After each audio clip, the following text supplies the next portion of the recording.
Bonjour tout le monde. J'ai ouvert mon ONG au Canada et en France, mais en plus de ça, je suis aussi formatrice, coach et conférencière. Et aujourd'hui, je voulais vous présenter le coaching que je donne aux personnes qui veulent effectuer un changement dans leur vie. Donc, c'est un bilan de compétences. Moi, j'appelle ça plutôt un bilan de vie parce qu'on ne regarde pas seulement que le secteur de la carrière, que le secteur du travail, on regarde vraiment tout.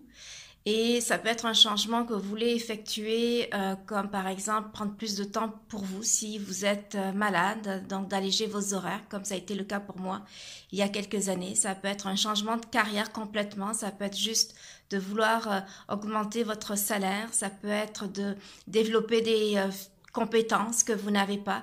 Peu importe le changement de vie que vous voulez faire, il faut faire un bilan. Et ce bilan, je vous propose de le faire en 5 étapes. Donc, la première étape, ce qu'on fait, c'est qu'on voit ensemble ce que vous voulez changer dans votre vie. Donc, on met vraiment tous les éléments. Deuxième étape, on regarde ce que vous voulez garder, ce que vous avez actuellement dans votre vie et que vous aimez et que vous voulez garder.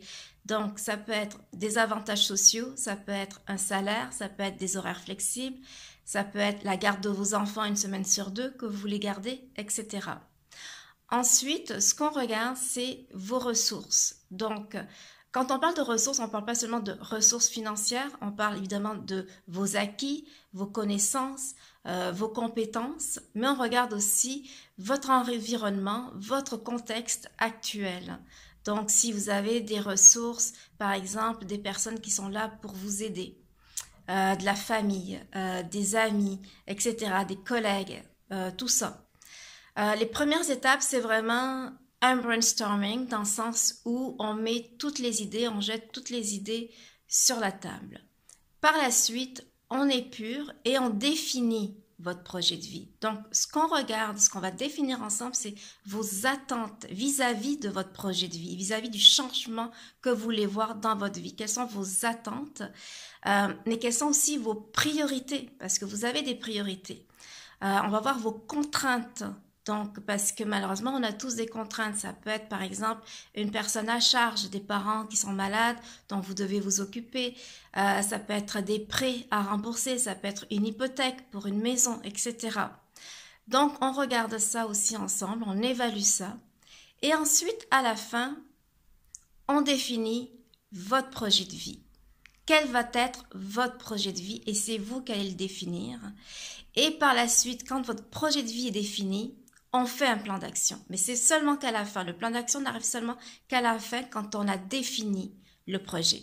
Quand on parle de plan d'action, évidemment, on parle d'échéancier, de ressources que vous allez devoir mettre pour votre projet de vie, évidemment, encore là, de contraintes, de changements que vous allez devoir effectuer dans votre vie pour que votre projet puisse voir le jour.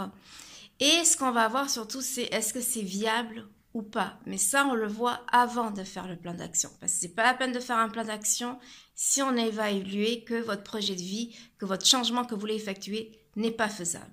On ne peut pas faire de plan d'action si c'est pas faisable. Alors, l'approche que j'ai, moi j'ai étudié au Québec, j'ai étudié en Amérique du Nord, donc j'ai une approche très nord-américaine, c'est-à-dire c'est très dynamique. Je ne considère pas l'apprenant comme un vase vide qu'il faut remplir de connaissances et de savoir. Vous êtes réellement au centre de votre apprentissage. Vous êtes au centre de votre histoire. Donc c'est vous qui allez faire les démarches. Moi je suis là pour vous aider, pour vous accompagner, pour vous guider, pour vous motiver aussi.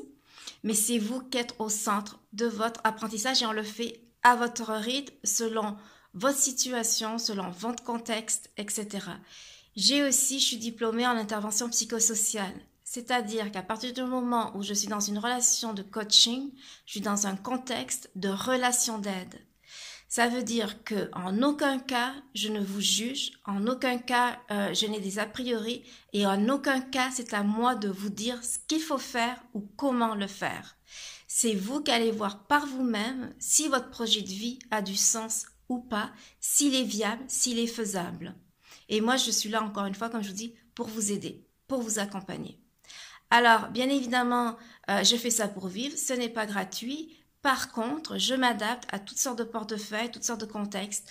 Donc, n'hésitez pas à me contacter si vous voulez changer quelque chose dans votre vie. Comme je vous dis, c'est pas forcément au niveau du travail. Ça peut être au niveau de votre travail, ça peut être au niveau de votre carrière, mais c'est pas forcément juste au niveau de ça. Mais n'hésitez pas à me contacter. Ça va vraiment faire plaisir de vous aider parce que c'est ça ma mission, c'est d'aider les gens.